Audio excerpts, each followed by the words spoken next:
there's some information there. Another thing I wanted to point out to the people who said that maybe I'll just wait and see if the interest rate drops. Number one, I already said it's not going to. Number two is the money that you're spending in rent. Here's what I want you to do. I want you to multiply the monthly payment times 12. Okay? 100% of that is interest.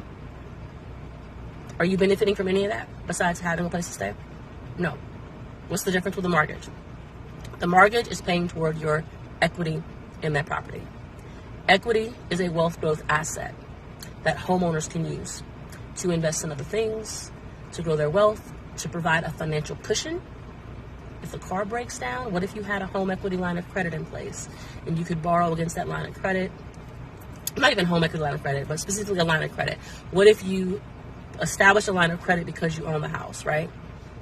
Okay, you can use that line of credit now for unexpected expenses. You have a cushion, car problem, medical problem. Maybe you have a business. Your business has an equipment malfunction. Maybe you could use the additional wealth that you've been allowed to do. You did a cash out refinance. You put the money in a savings account because every time you paid on the mortgage, it was paying toward your equity. And that was equity that you could pull out. Some people during the pandemic, because the interest rates had dropped, they did this. It was a very smart decision.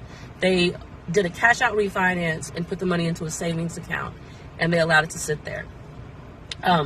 Some people put other products in place that they could then use as a financial safety net for the future. That is something that you can do when you own the home. So if you're thinking about waiting a year, look at how much money could have been going toward your benefits, and it's not right now. So there's nothing against renting if you just don't want to own a home. But if you do have home ownership on your journey, there's a reason why they always say with stock and with real estate, the best time to buy was 5 years ago. The second best time to buy is today, because the time period where you continue to wait is a time period where you're continuing to not invest in something that benefits you. It's loss. It is loss.